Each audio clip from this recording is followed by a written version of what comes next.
We have a long history of successful steel construction in this country and, in fact, the world. And one of the great successes is that under normal fire conditions, we don't have building collapse. In fact, until 9/11, I was unaware of any protected steel structure that had collapsed anywhere in the world.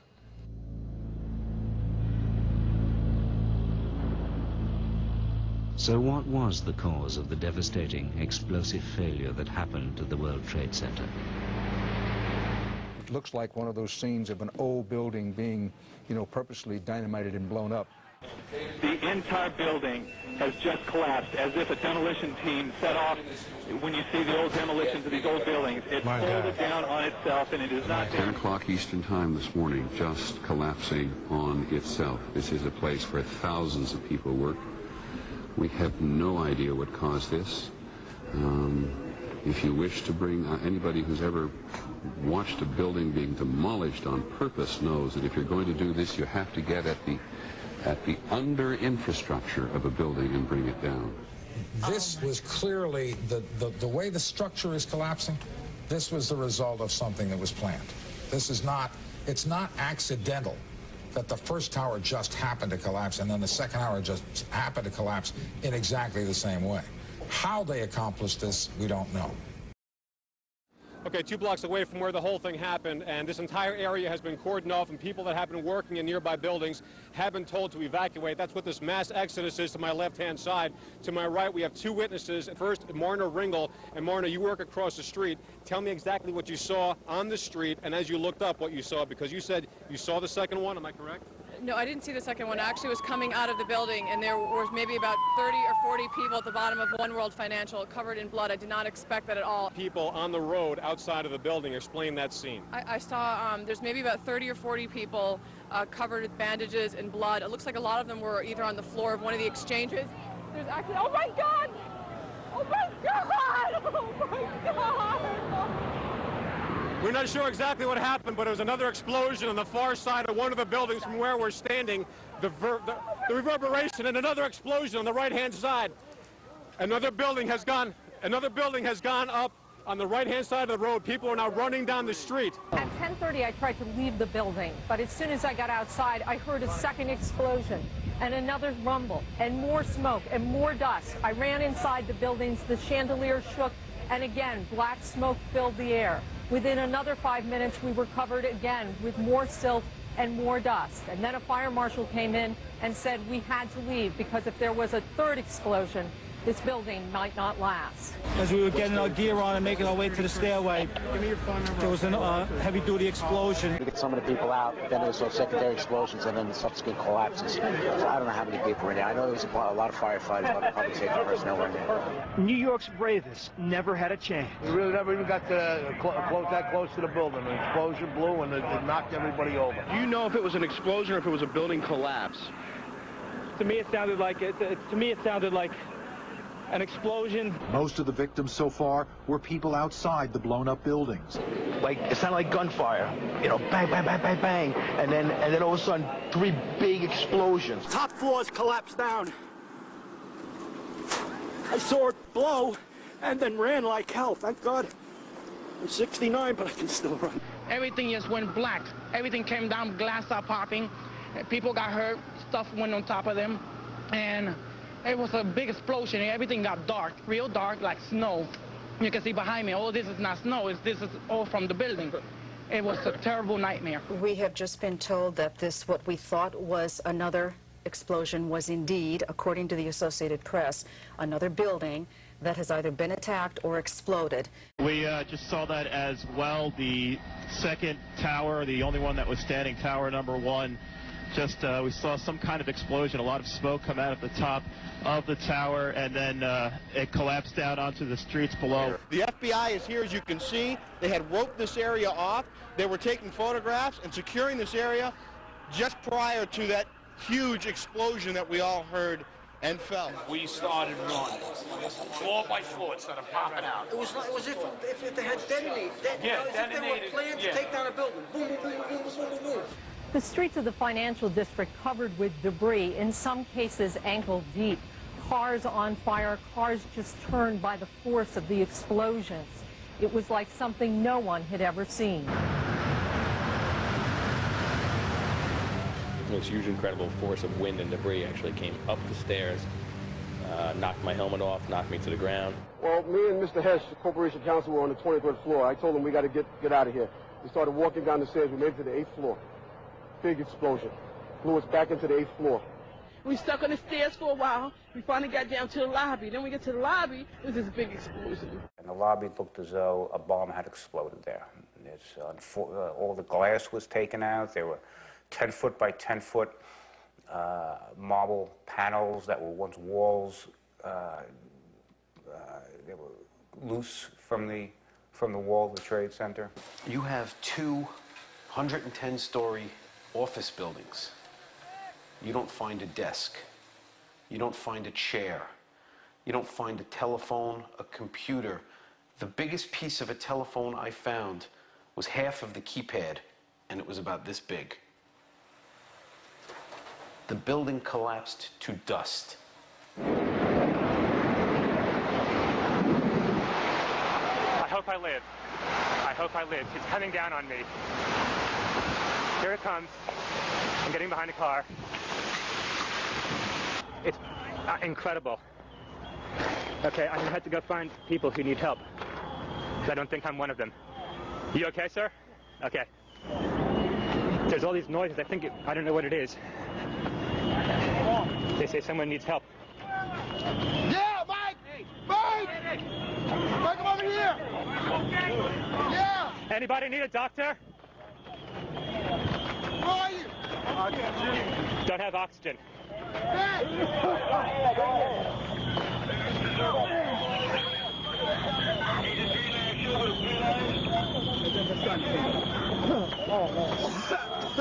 Hello, Doc. Hey, that guy needs some oxygen. If someone can share it with him. 10-4. Thanks.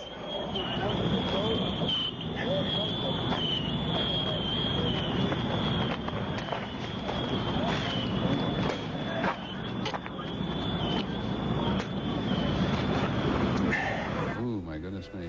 That's all that's standing at the Twin Towers right now in the background. That's all that's standing. That's it. That's all that's left.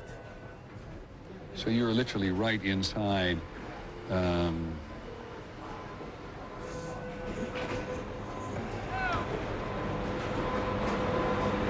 What time did you actually photograph? I don't even know. That was actually, I rode my motorcycle right up from there. That was about an hour ago, not even. It's absolutely... Look at that. That's all that's left. Do you know whether that's the South Tower or the North Tower? That's the South Tower. And you saw no sign of life in here whatsoever? No, I went all the way right there. Like, I don't know if they edited it out yet, but there's a big hole going down to the ground. There's nobody. But the firemen said, you know, that there's been a lot of people dead, like a lot of firemen died. Because there were firemen in the building at the time trying to help people evacuate from the building. Yeah. They said 200 people died. I thought the fireman I saw too said 200 people died already. And this wall here, this is from part of the tower itself? Yeah, that's the South Tower, the lobby. And it's all the smoke and there's still fire going on in there right now. Are you walking across? Yeah, see, you're walking across, and that's your friend also with a photograph. And the building on the right that occasionally appears is a building adjacent? Yeah, and it's just gouged. Like the parts of the Twin Tower just gouged out the building. See, that's the concourse below. That's going down like 20 feet or so. It's a bit hard to understand where things were or where are they now. Can you tell us, can you point out what is what in this maze of rubble and destruction? This was the South Tower. This was 104, 106 stories tall. This is what is left. Up there was the North Tower. And you look, and you see, and there's no concrete. There's very little concrete. All you see is aluminum and steel. What happened to the concrete? The concrete was pulverized. And I was down here Tuesday, and it was like you were on a foreign planet. All of Lower Manhattan, not just this site, from river to river, there was dust, powder, 2-3 inches thick. The concrete was just pulverized. And what's to explain, Governor, the smoke that still comes out of the fire? There's still fire down below. There is such an incredibly deep pile of rubble, and the tower goes down. 5, 6 stories underground, that there's still fire underneath, smoldering. This is as close as we can get to the base of the World Trade Center. You can see the firemen assembled here, the police officers, FBI agents, and you can see the two towers. A huge explosion now, raining debris on all of us. We better get out of the way!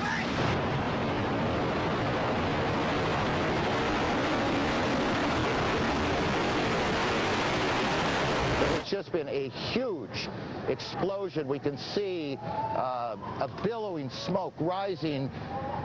And I'll tell you that I can't see that second tower, but there was a cascade of sparks and fire, and now it looks almost like a mushroom cloud explosion, this huge billowing smoke in the second tower. This was the second of the two towers hit. And I cannot see behind that smoke, obviously, as you can either. The first tower in front has not changed. And we see this extraordinarily and frightening scene behind us of this second tower, now just encased in smoke. What is behind it, I cannot tell you. Oh, shit! No! Axel, get on down. What happened?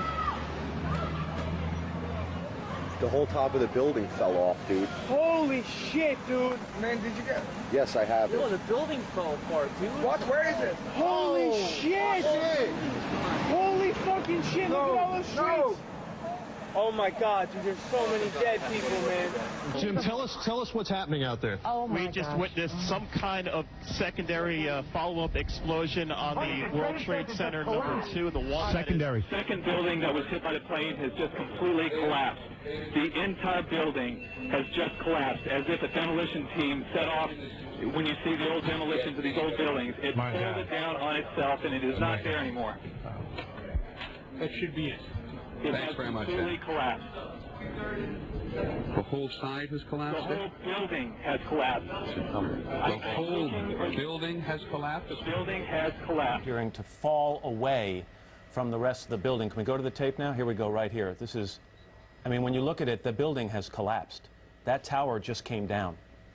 It looks like one of those scenes of an old building being, purposely dynamited and blown up. I spoke to the chief of safety for the New York City Fire Department. He received word of the possibility of a secondary device, that is another bomb going off. He thinks that there were actually devices that were planted in the building.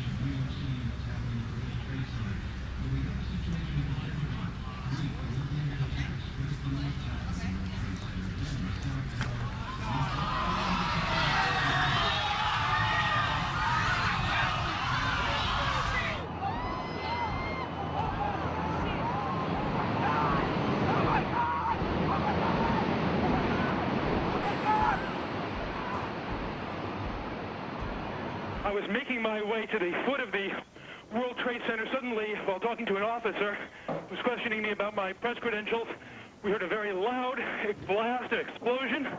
We looked up, and the building literally began to collapse.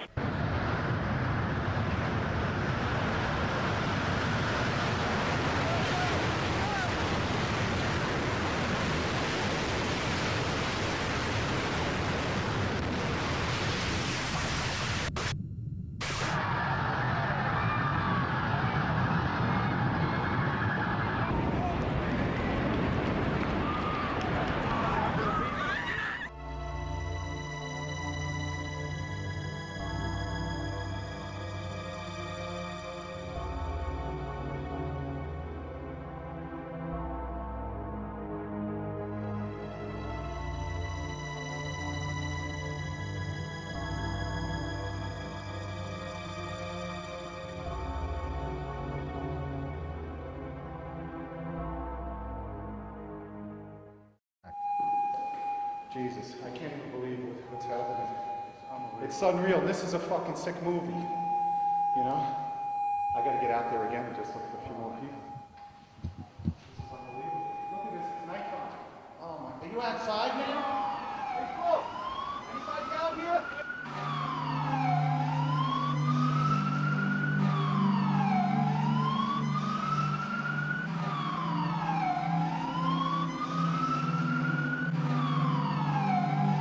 Conditions are unreal. 5, 10-4. those members down. Numerous requests for oxygen.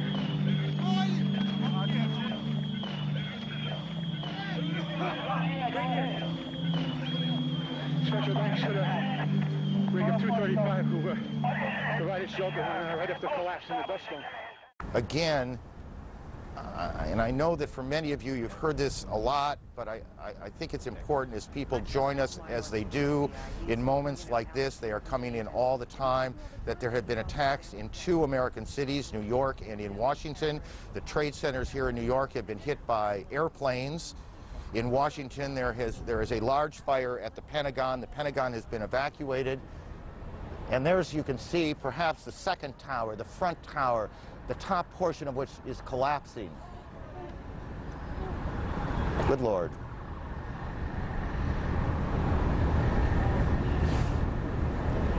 There are no words. You can see large pieces of the building falling. You can see the smoke rising. You can see a portion of the side of the building now just being covered on the right side as I look at it, covered in smoke.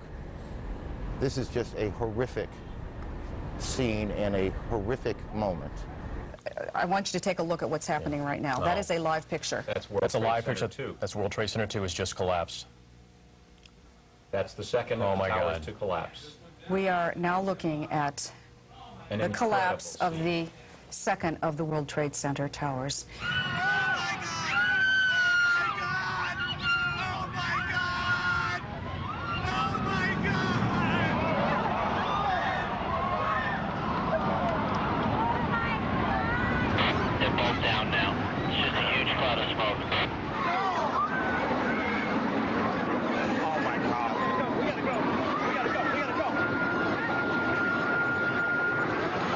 You said it sounded like the 4th of July. You heard a big explosion before the building fell? I saw it as it was happening, and it sounded as if you had 100 of those little black cat firecrackers and you lit them all off at once. That's what it sounded like. It sounded like the finale of the 4th of July over the East River.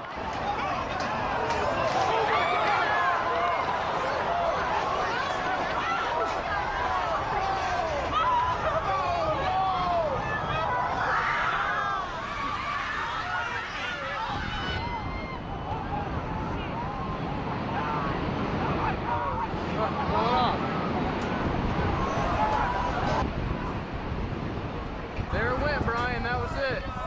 That was the second one. That was number 2. They just fucking leveled it. John, just seconds ago there was a huge explosion, and it appears right now the second World Trade Tower has just collapsed.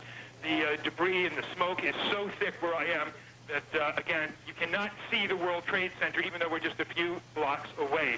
But it appears the entire building has collapsed. People are literally running, and right now there's nothing here but shock on the streets of Lower Manhattan. John?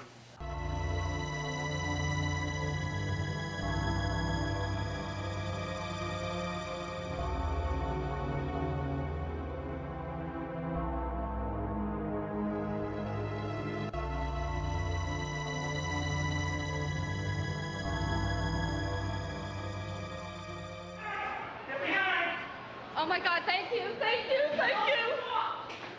Oh my God. Watch the debris come down the street. Don't open the door. You're right. Oh my God, you saved my life.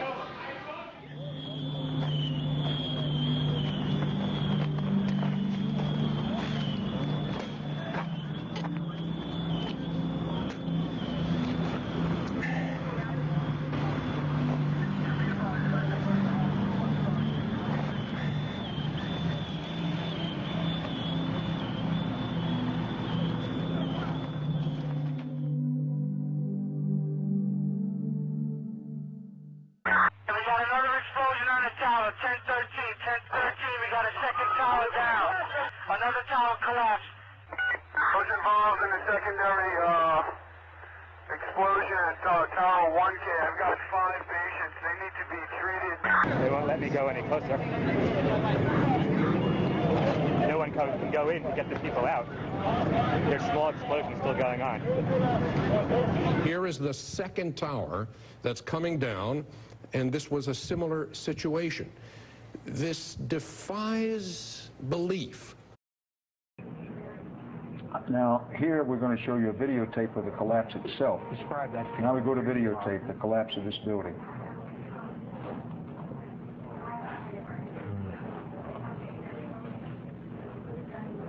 It's amazing. Amazing, incredible, pick your word. For the third time today, it's reminiscent of those pictures we've all seen too much on television before, when a building was deliberately destroyed by well-placed dynamite to knock it down. Let's we just stay with this photograph or this graphic for just a second. Well, no, there's number 7 coming down.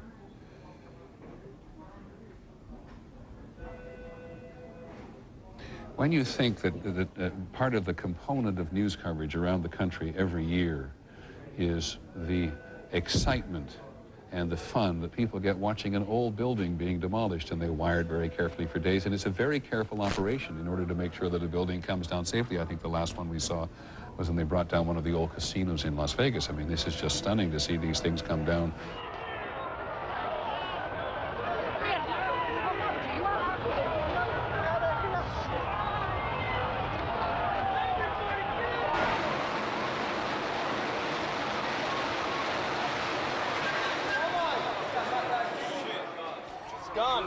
Then suddenly 7 went down. The crowd started running north again, trying to escape the dust cloud and the falling debris. Among them was Daryl. He was a worker trying to help with the injured.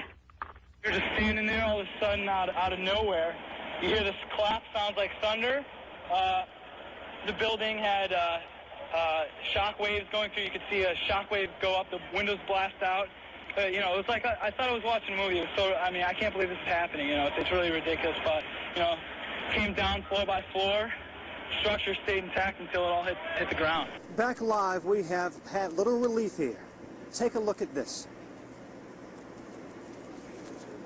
About an hour ago, World Trade Center building number 7 collapsed. A 42-story building. No word of any casualties in the building. It was the one calamity that was not a surprise. I remember getting a call from the fire department commander telling me that they were not sure they were going to be able to contain the fire.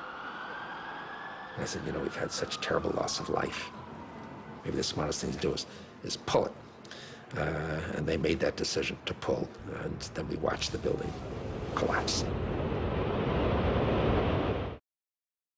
Stunning statements from a BYU professor tonight regarding 9/11. He thinks planes alone did not bring down the World Trade Center towers. Both towers collapsed in place after terrorist attacks, and later that day, World Trade number 7, which was never hit by a plane, fell in less than 7 seconds. Brian Malahy spoke to the professor today and joins us from the roof of the Wells Fargo Center. A crazy theory, Brian, or any validity to this? Well, Professor Stephen Jones got an email today asking, are you some kind of nutcase? And actually, he's written an academic paper for peer review. It's been well received, he says, among his colleagues at BYU, and it is essentially this. The buildings fell on September 11th, not from planes, but from explosives that were intentionally set. Images seared in our minds. We saw the planes hit, the explosions and fire, so hot, Fortress Towers could not stand. Stephen Jones says, not so fast. They're sticking with this one hypothesis. It's almost they have blinders on. It's got to be fires and damage. Jones is a 20-year physics professor at BYU who's penned an academic paper raising another hypothesis. Explosives pre-positioned in the buildings. Notice how it's straight down. Especially intriguing to Jones, World Trade Center number 7, damaged and ablaze from tower debris, but never hit by a plane. Symmetrically now, it doesn't topple over, as you might expect from what we call the second law of thermodynamics. It comes straight down. This is the goal of pre-positioned explosives in a controlled demolition. If explosives detonated like these, if they did, it begs the question, who set the explosives? Sure. And I try not to go there too much because we have to answer the first question first, the scientific issue first. We need to consider all options for the collapse of these buildings. Let the chips fall where they may. Jones says that models conducted in tests since 9/11 have not been able to duplicate what happened to the buildings.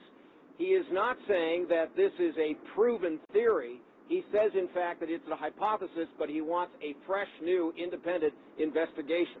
Mark, back to you. Definitely something to think about, though, Brian. Yeah, all right. sure is. Thanks a lot. The collapses of the Twin Towers and Building Number 7 had to have been examples of controlled demolition, brought about by thousands of explosives placed throughout each of the buildings.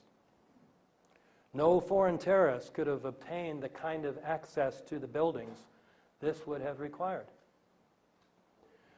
One reason for concluding that the 3 buildings were brought down by explosive is the very fact that they did collapse. High-rise steel frame buildings have never, before or after 9/11, been caused to collapse by fire. Even when, as in the Philadelphia fire of 1999 and the Madrid fire of February of this year, the fires were much larger, much hotter, and much longer lasting than any of the fires in the World Trade Center. The second reason is the specific nature of the collapses, each feature of which points to explosives. For example, the buildings collapsed straight down and at virtually free fall speed, as in controlled demolitions. And then the rubble smoldered for months afterwards. With regard to the Twin Towers in particular, many people in the building said that they felt or heard explosions. Virtually all the concrete of these enormous structures was pulverized into very fine dust. All of Lower Manhattan, not just this site, from river to river, there was dust powder 2-3 inches thick. The concrete was just pulverized. Try this. Get a piece of concrete and drop it a little over 1,000 feet and see if it pulverizes into very fine dust. It won't happen. Much of this dust, along with steel and aluminum, was blown out horizontally from the buildings several hundred feet. Most of the steel beams and columns came down in sections about 30 feet long, conveniently ready to be loaded onto trucks. And pools of molten steel were found beneath the rubble. This is how it's been since day one. Oh, it's unbelievable. And this is 6 weeks later, almost 6 weeks later. And as we get closer to the center of this, it gets hotter and hotter. It's probably 1,500 degrees. We've had some small windows into what we thought was a core at some point, and it looked like an oven. You know, it was just roaring inside. And it just had a bright, bright reddish orange color. See that stuff he's pulling out? What was that, Chief? We're gonna hold off on the water. See the stuff he's pulling out? Yeah. It's red hot. If we hit it too much steam, you won't be able to see what he's doing. Great. These and even more effects point to the existence of very powerful, precisely placed explosives. A third thing supporting the theory of controlled demolitions is evidence of a deliberate cover-up. If the building's steel columns and beams had indeed been broken by explosives, an examination of the steel would have revealed this fact. However, although it is normally a federal offense to remove anything from a crime scene, the steel was quickly loaded onto trucks and put on ships headed for Asia to be melted down. I will mention one more example of the cover-up. Insofar as there is an official story as to why the towers collapsed, it is the pancake theory, according to which the floors above the destruction caused by the airplanes collapsed on the floor below, and then those floors collapsed on the floor below that, and then it pancaked all the way down. Now, even if this theory were remotely plausible, can you imagine it pancaking at free fall speed?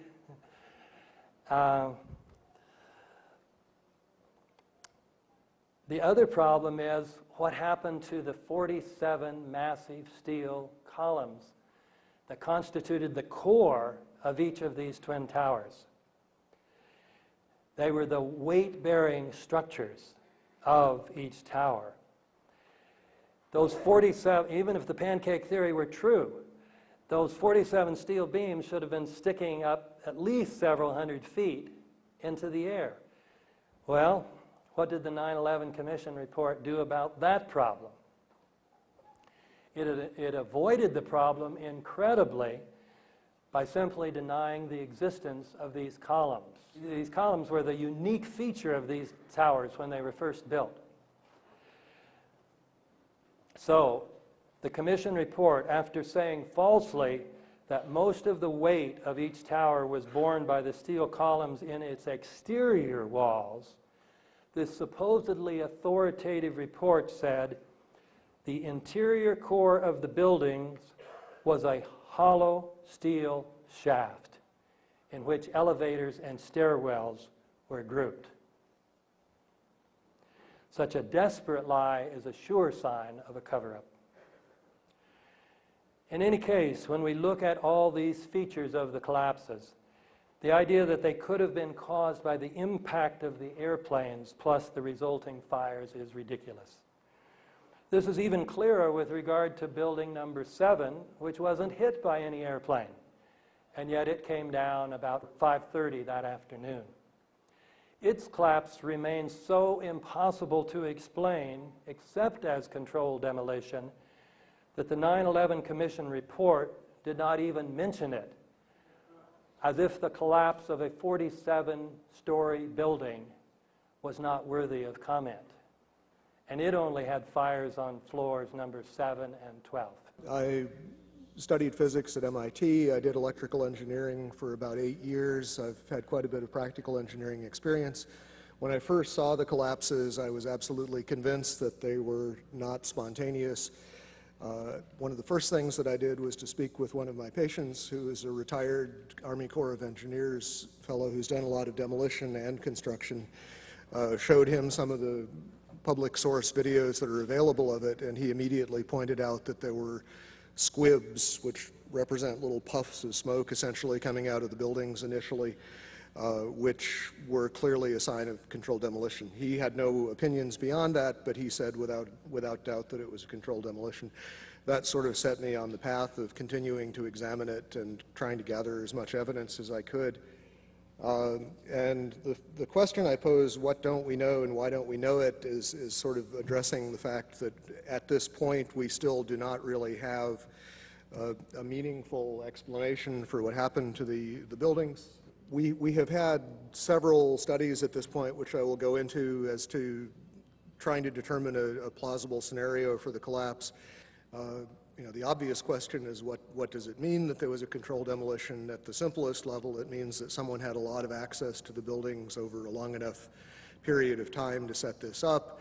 It implies, as many other things have tonight, that the people who had effective control of the site had an interest in having it scrubbed and making sure that no information was available, that a forensic reconstruction couldn't be done. Even in much smaller catastrophes, we typically will reconstruct things as completely as possible. For example, TWA Flight 800 pieces were dredged off the bottom of the sea. A complete reconstruction was done to allow a detailed analysis. In this case, the exact opposite was done.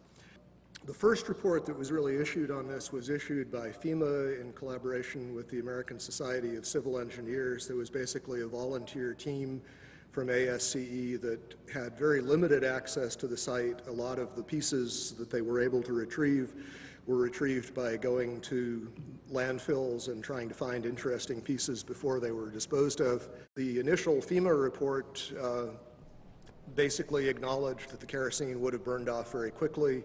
What wasn't destroyed in the initial fireball would have been consumed fairly rapidly and would have only really served as an ignition for the rest of the material. And the second point being that the fuel here really was strictly office contents. If you think of a modern office with copying machines, computers, And as has been previously mentioned, the smoke, particularly from building 2 just before it collapsed, was very black looking. This is generally an indication of an inefficient fire in which there's not enough oxygen for the amount of fuel. These types of fires typically burn very cool. They are not hot flames like blowtorches. The cores themselves, basically, if you've seen diagrams of the building, there's a large central rectangle in each of the towers that contained 47 columns. And these columns basically were the primary structural support of the building. They were given the role of supporting the whole gravitational load of the building. Since they were so strong, it would have been reasonable to think that they would have withstood, at least to some extent, the collapse. But in fact, as we see after the buildings collapsed, there was basically only little stubs of these things standing up a floor or 2 above the ground level. The cores did not have much in them that would burn. The cores basically were dedicated to things like elevator shafts, utility shafts, stairways. So you have drywall material, you have a little bit of carpeting, you don't really have any inflammable material in the core itself. The core was specifically designed so it could not function as a chimney. They did not want, in the case of a fire, for the fire to be able to travel through the elevators or for air to come in through the elevators. So they were designed with what this architect Aaron Swirsky, I believe it was, referred to as a hermetically sealed system. There were fire shutters that were designed to close off the core in the event of an event like this. And those, as far as we know, functioned properly, which means that there was a very limited amount of oxygen available. Some of the initial suggestions, and these showed up in the NOVA documentary, which is a good example of what I like to call proof by computer animation. Thomas Egar, who was a material scientist but not a structural engineer, who became a spokesman for these documentaries, indicated that the floors had somehow failed, that the trusses supporting the floors had failed. This was the theory that was put forward actually in the initial FEMA report. Subsequently, there have been basically complete contradictions of that. Jim Hoffman has done quite a bit of research which is available on the web concerning the problems with this idea that the floors would have simply fallen. There was a study done by Weidlinger Associates. The chief engineer there was Mathis Levy, who's a very well-known authority on building collapses. He specifically disavowed the idea of pancaking or collapsing of the floors. And the most recent official report we have on this, which is from National Institutes of Standards and Technology, NIST, rejected the idea that floor collapse was part of it. And so as a result, we have basically no sequential model at this point. What NIST has suggested is that there was some kind of simultaneous collapse of the cores, but they have not attempted to give any kind of modeling as to whether those cores could have in fact been destroyed by the fires in the way that they claim. Unfortunately, the material that would have allowed a detailed fire analysis, the actual physical evidence, is all gone. One of the most significant things to my thinking that indicates that this could not have been the sort of collapse that we are told it was is the presence of the dust clouds. And as you've seen in the pictures, and I'm sure all of us have seen probably more than we would like, there were very, very large clouds of very thick dust that enveloped the area, that crossed the river, that made it almost all the way to New Jersey from the pictures that I've seen. This type of flow is something that we are familiar with in physics. It occurs in only 2 situations that we know of naturally. One is in volcanic eruptions, where a large amount of material is suddenly exploded into the air and basically forms small particles. The other situation is something called turbidity currents. These occur along the edges of the continental shelves, where mud or sediment will slump, become suspended in water. And the common thread is that you have large amounts of a dense material that is suspended very quickly in a fluid, thereby creating another denser fluid, which is in effect the dust cloud. And that fluid can achieve considerable velocities. The problem with creating this sort of slurry of fine particles is that there really is no mechanism that has been proposed. We have concrete floors with carpeting or flooring over them. We have furniture. We have floors basically that are coming together in a collapse, but the concrete is basically protected under these layers. Early in the collapse, in the very first moments, we see these thick clouds being ejected at very high speed. They're clearly dense because they flow downward and become part of this large overall pyroclastic flow. What we're basically being told is that the concrete sort of jumped up into midair, exploded itself, and then was ejected as the floors came together. Not a very plausible mechanism, but I have yet to hear of anything else proposed to explain it. From quite a few people on the scene, we've been told that the powder it represented most of the concrete, that the amount of intact macroscopic chunks of concrete on the scene were negligible, that basically everything was reduced to powder. And incidentally, we also know that other things besides concrete were reduced to powder. We know that contents of computers, exotic metals from computer chips, these sorts of things were also identified in the dust and in very small particles, generally on the order of less than 100 microns in diameter. So we have a real issue of mechanism as far as what in the process of this collapse could cause so many things to be pulverized so finely. For the towers to collapse the way we saw them collapse basically implies that the columns simply collapsed into themselves. They telescope straight down.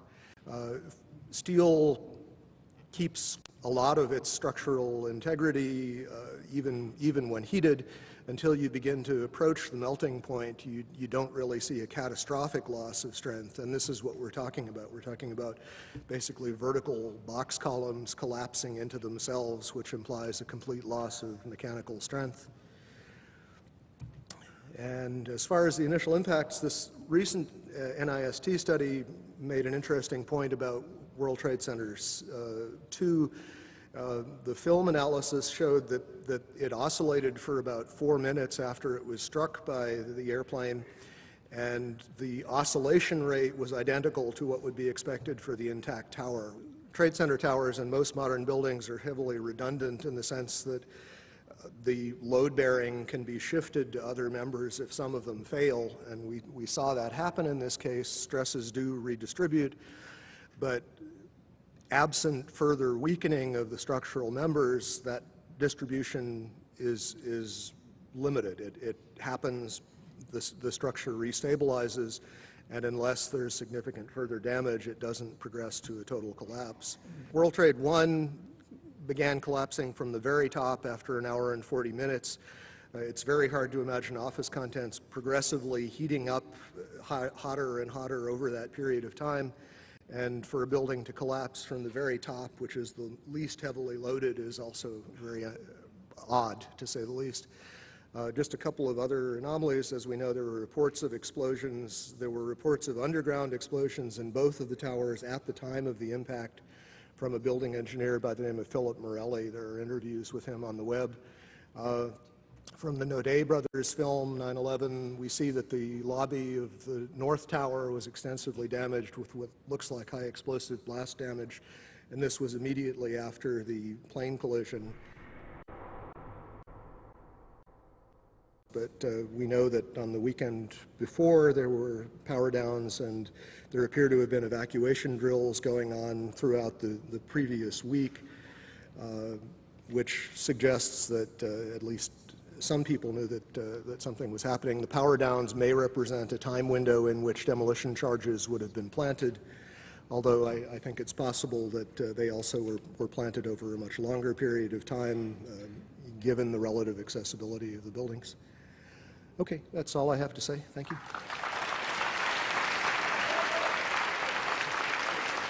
Thank you, Jeff King. Thank you very, very much. I'm employed with a local San Francisco Bay Area architecture firm, which has no affiliation with my 9/11 research. I've designed numerous fireproof steel frame buildings. Why have all 20 architects and engineers that have so far seen the evidence which you're going to be seeing tonight joined us in calling for an independent investigation into these collapses on 9/11? We'll find out. Let's take a look at the features of controlled demolition. This is what a high-rise looks like when it is being demolished with explosives. Controlled demolitions can be engineered in different ways. Normally, the purpose of a controlled demolition is to remove a structure while avoiding damage to adjacent structures, and to do so economically. Typically, a tall building is demolished by placing thousands of cutter charges adjacent to columns throughout the building, and then detonating them in a precise order, starting with the interior structure and then progressing outward and upward. Destroying the interior columns allows the unsupported weight to pull the exterior inward, and destroying the building from the ground up allows the weight of the building to be harnessed to do much of the destruction. The result is an implosion, producing a vertical collapse at free fall speed into a consolidated rubble pile ready for loading and shipment. Now, what are the features of a controlled demolition? We have sounds produced by explosions, rapid onset of destruction at the base, dust clouds, thick, billowing, and enormous from the pulverized concrete and explosions. We have often pools of molten iron, which is from the thermite, a common incendiary or cutting charge. We have demolition waves that remove the column support all around the perimeter of a building all at once. And we have a total collapse of the steel skeleton, broken up for shipment. In addition, we have a straight down symmetrical collapse into its own footprint, the building that is. And we have a free fall speed of collapse. None of these occur normally. So let's dive right into it and look at the evidence of controlled demolition in Building 7. Now, Building 7 was 350 feet, a football field away from the Twin Towers. It's a 47-story skyscraper that many of you may not even have been aware was brought down on 9/11. Here it is here, seen across from the devastation of the already fallen World Trade Center 1, or the North Tower. It had a couple of fires that were visible in the photographs on the 7th and the 12th floors. So let's look at the evidence now for a straight down symmetrical collapse caused by all the columns being cut at once. Now, here we're going to show you a videotape of the collapse itself. Describe that. Now we go to videotape, the collapse of this building.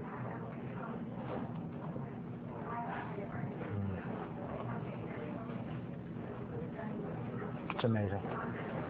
Amazing, incredible, pick your word. For the third time today, it's reminiscent of those pictures we've all seen too much on television before, when a building was deliberately destroyed by well-placed dynamite to knock it down. So the newscasters do tend to tell the truth on the first day, and then somehow the story gets shifted. Deliberately destroyed by well-placed dynamite to knock it down. Now, that's what it looks like. How many of you have ever seen a controlled demolition on TV? It kind of looks like this, doesn't it? Let's take a look. Here's another view from NBC. Straight down, symmetrical, into its own footprint. The only thing that can cause this is if all of the perimeter columns, in this case 81 of them, and 24 core columns are cut at once. In fact, to bring the penthouse down, you have to cut the interior just a fraction of a second prior to the exterior, again, which causes the exterior walls to fall. Straight down rapidly, in this case 6.5 seconds.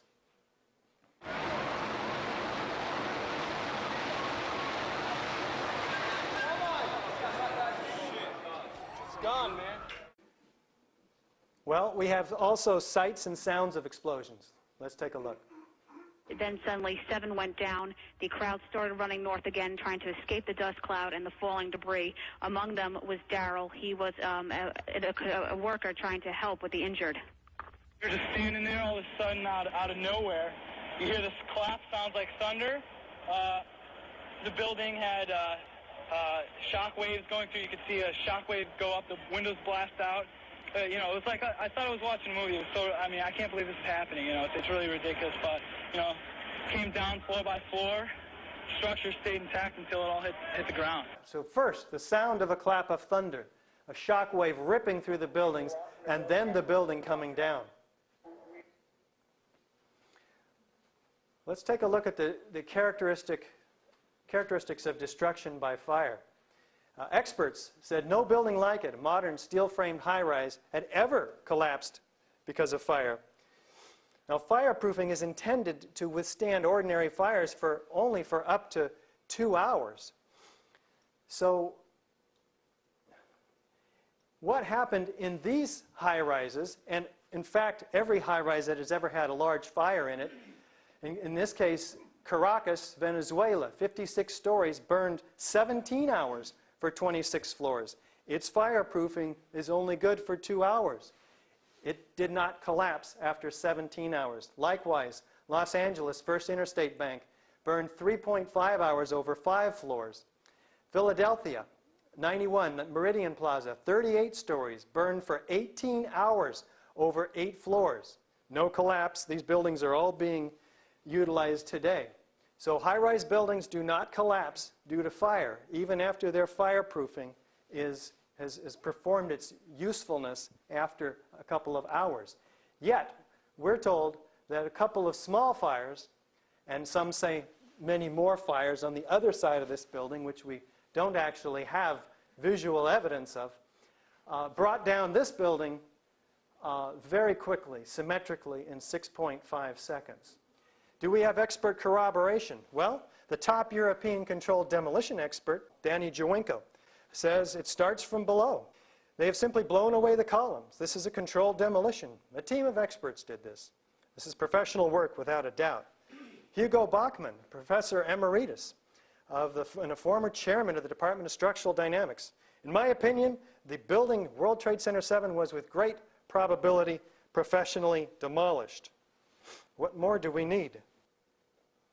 Do we have molten metal at the World Trade Center Building 7? You'd get down below and you'd see molten steel running down the channel rails. Like you're in a foundry. Like lava. Volcano. Molten iron is the product of the incendiary thermite, a cutter charge which is used in many controlled demolitions. There's no other conceivable source of molten metal found at the base of World Trade Center 7. Hydrocarbon fires burn 1,700 degrees maximum. Molten metal, molten iron in this case, and most all molten metals burn, they need 2,700 degrees to create them. We're missing 1,000 degrees of energy, of temperature. Down below. Do we have foreknowledge of the collapse? Turns out we do.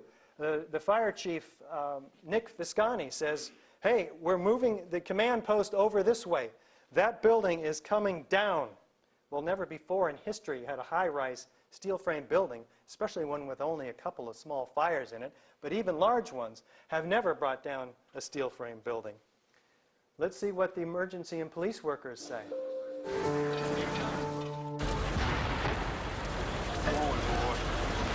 Keep your eye on that building as it's coming down. The building is about to blow up. Moving back. All right, guys. We are looking back. There's a building about to blow up. Well, here we're not even saying there's a fire, that building's coming down. We're saying, hey, it's going to blow up.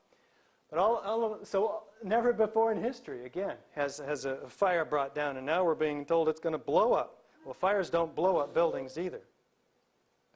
Turns out the BBC announced the collapse 20 minutes before it happened. Here is the BBC reporter announcing the 47-story Solomon Brothers building close to the World Trade Center has also collapsed. This was announced 20 minutes prior, and here's the building right here, still up in the air. Who gives these people their scripts? And can't they do a better job of timing these things? BBC, of course, apologized for this mistake, citing the confusion of the day's activities. Indira Singh, emergency worker. By noon or 1 o'clock, they told us we had to move from the triage site up to Pace University, a little further away, because Building 7 was going to come down or being brought down. Seems like there was a lot of awareness that it's not just collapsing by fire. Well, who was in Building 7 as a tenant? Well, the CIA's undercover New York station was there, the IRS, the Department of Defense, Mayor Giuliani's Office of Emergency Management, Securities and Exchange Commission, which, by the way, lost hundreds of active files that were being used to prosecute organizations such as Enron and WorldCom. So this is a highly secure building. Could Al-Qaeda have gotten access to it to set these explosives? I don't think it's probable. What's happening with the investigation? It's been put out to bid, and a proposal was successfully negotiated to Applied Research Associates, but they were told a couple of things. Don't examine floors 1 through 7, and don't examine the 47th floor. Why? Well, that's where all the evidence of controlled demolition is.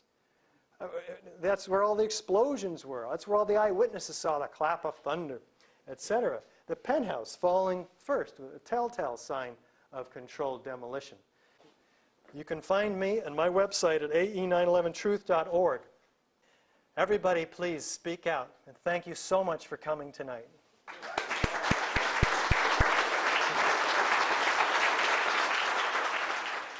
The first time I saw Building 7 come down straight and fast, I realized this is very curious. I hadn't seen it until just about, it's been about 1.5 years now ago, and as soon as I saw it, in a sense I was hooked. I figured, you know, as a scientist, I can't just ignore this data. I could see that building come straight down. I'd seen demolitions before, controlled demolitions. They look just like that. You know, a kink in the middle, and then that building just comes straight down, almost at free fall speed. Yeah? And pretty quick, I'm learning about molten metal pools under both towers after they collapsed, and Building 7. Now, Building 7 wasn't even hit by a jet, you know, and yet it comes down, and then it's got this molten metal underneath. And where'd that come from? I have a sample of this molten metal. Previously, molten metal here.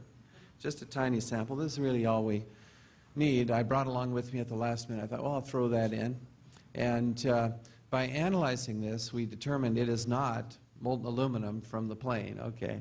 Indeed, it contains a great deal of iron, which is the product of the thermite reaction.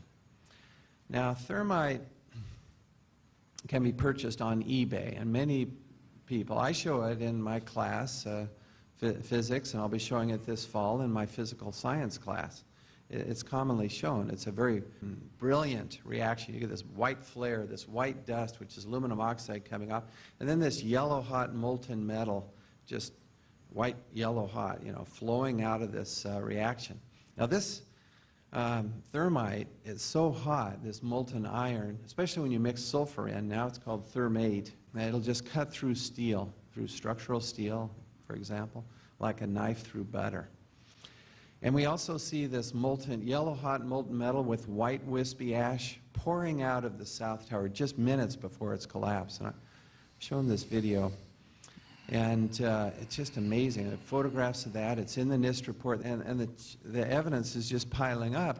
This is, it has the characteristics, not of molten aluminum and not of molten, you know, it's not just structural steel that somehow melted, no. It's very little chromium. But it does have sulfur and manganese and some other elements that are characteristic, you see. It's like a fingerprint that the criminal left behind. This carries with it evidence. How was this done? What was used? This chain of events leads me to reluctantly conclude that indeed there does seem to be insider, in other words, not just the hijacked planes, but also others involved setting these thermite cutter charges in the World Trade Center to bring them down. I love my country. I love the Constitution and the people in America. I'm afraid that our Constitution is literally hanging by a thread at this stage.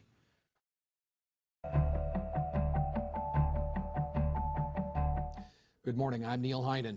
It is unprecedented that I would get email about a For the Record program before the program even aired. But that was the case in the 24 hours before we taped this show Friday afternoon, as I received several emails of both support and outrage from people who had simply heard Kevin Barrett was to be my guest. Such is the passion generated by Mr. Barrett's views on the events of September 11th, 2001. The most recent event of which I'm aware is the resolution signed by 61 state legislators calling for the UW to fire Mr. Barrett. Kevin Barrett is my guest this morning. Mr. Barrett, thank you very much for joining me. Well, it's good to be with you, Neil. My question is, shouldn't it be simple enough to provide the evidence that would support the claims of the government? I mean, there should be plenty of physical evidence, shouldn't there? Well, it depends which claims you're talking about. Personally, I think that the real core of the whole 9/11 question is the issue of whether the 3 World Trade Center buildings were demolished with explosives or whether they fell down for some other reason, such as being damaged by plane crashes or fires.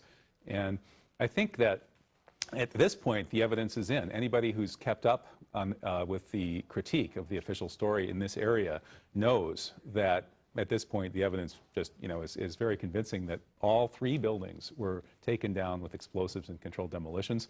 For the government to try to disprove that at this point, or to try to support its case, I think would be very difficult because, they hid all the evidence. They prevented any kind of forensic investigation. All the steel was shipped off as fast as possible to China and melted down for scrap, so it was impossible to test the steel for signs of explosives.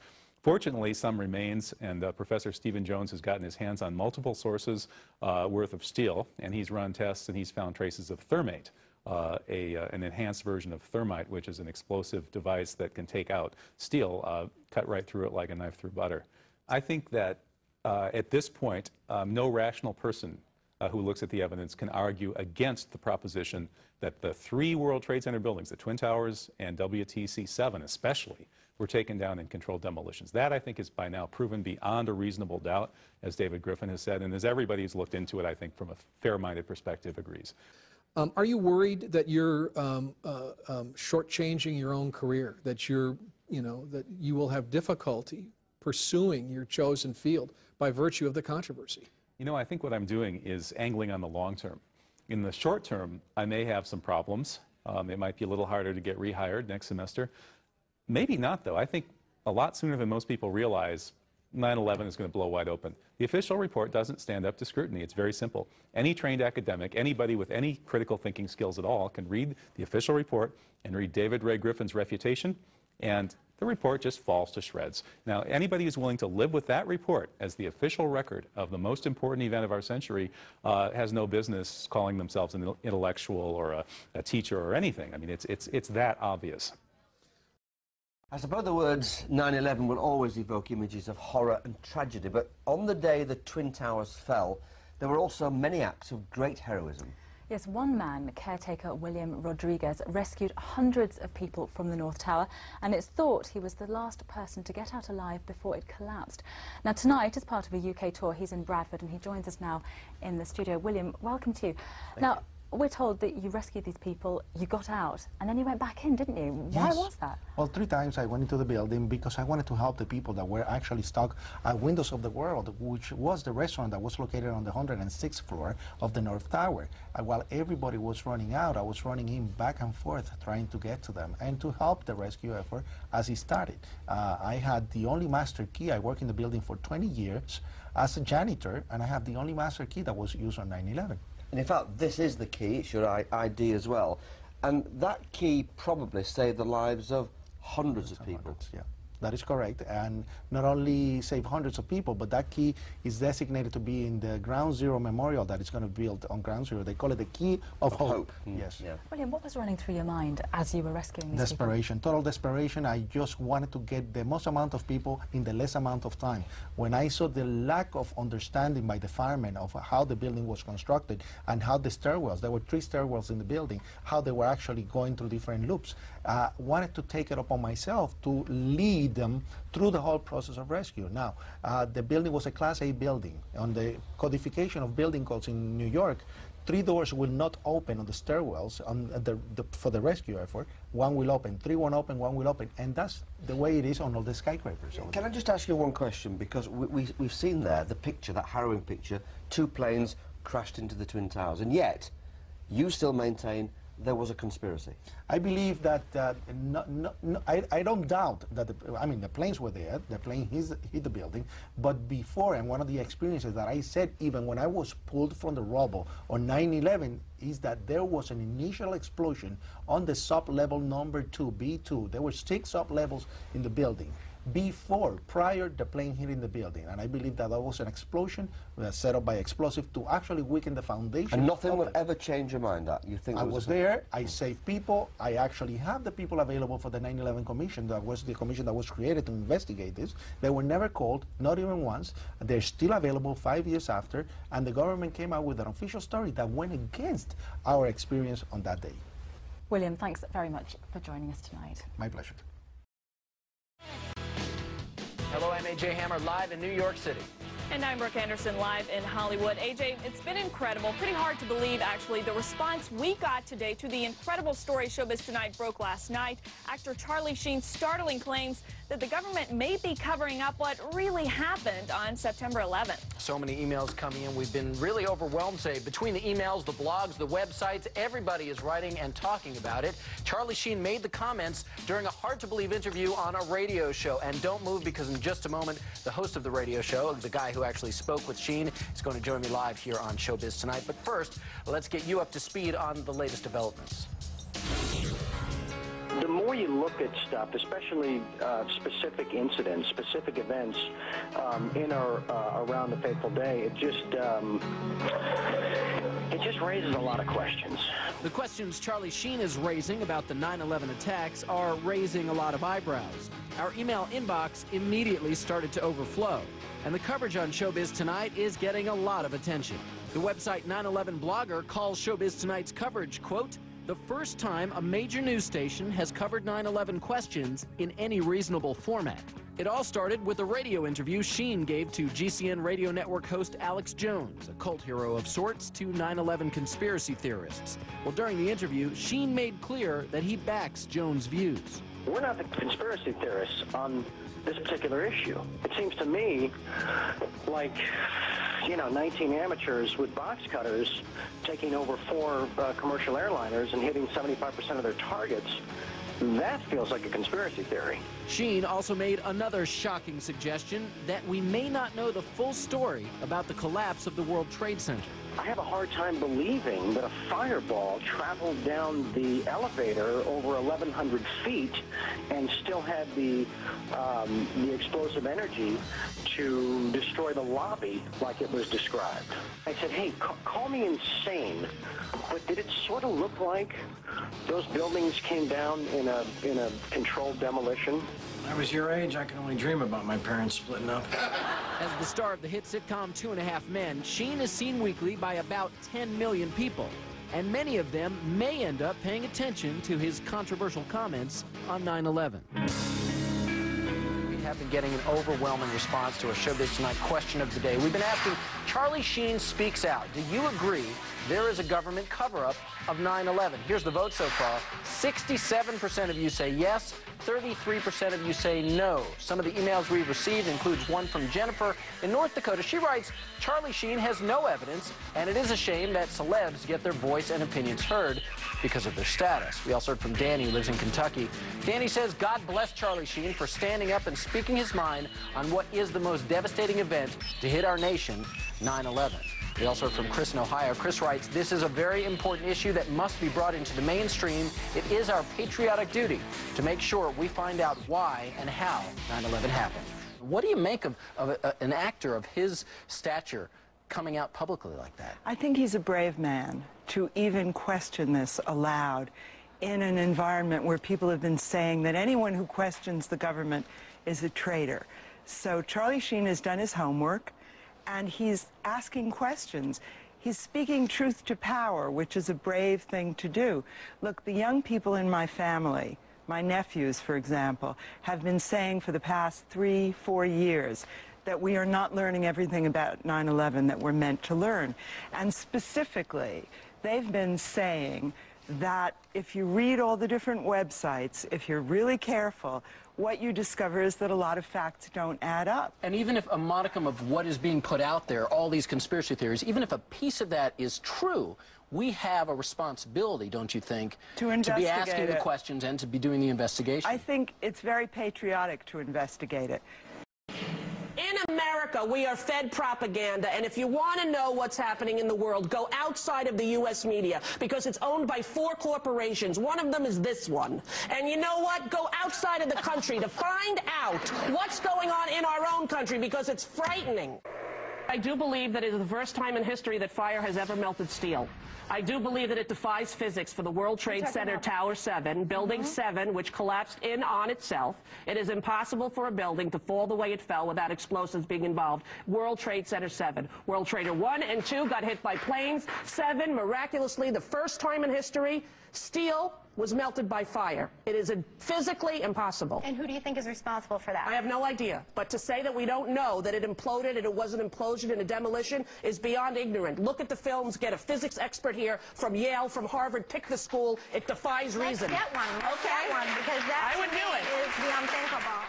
We can describe that 2 weeks before 9/11, there was teams of people that were entering the World Trade Center doing things that were unknown to most, shutting off the security systems and whatnot. We do know that the buildings were made to withstand incendiary temperatures thousands of degrees more than what was happening when it all went down. And we're talking about 60–70% of the American people are actually starting to think that there's a different story. Why are we, as Americans, sitting back and letting this happen to us? I think that this is a huge challenge for Americans to not let them be defined this way, and to actually stand up and do something that can not only better our own life, but better the world. My next guest is a man who needs no introduction. He is the host of Sunday news program Meet the Press. Tim Russert, thanks for joining us on Deadline Live. A real pleasure to be here. Tim, do you know that Morgan Reynolds, former chief economist of the Department of Labor under George W. Bush, has come out and said he thinks 9/11 was an inside job? So has Ray McGovern, CIA analyst who briefed both Bush and Reagan, Paul Craig Roberts, Deputy Secretary of the Treasury, father of Reaganomics, and among others, Lieutenant Colonel Bob Bowman, who was a former director of advanced space programs development under Ford and Carter. And these are some pretty heavyweight people. These aren't conspiracy theorists, Tim. These are some heavyweight people that worked under these major administrations. Mm-hmm. Well, I'll leave their judgments and opinions to them, and I obviously have done my reporting and offer the truth as I see it. A lot of people would like to learn more about this. Obviously, I don't think we got everything out of those investigations, the 9/11 investigations, that we would need in order to determine a multitude of wars. Mm-hmm. That's pretty important stuff, don't you think, Tim? Well, is it possible we can have you get one of these guys on your CNBC program? Tim, are you with me?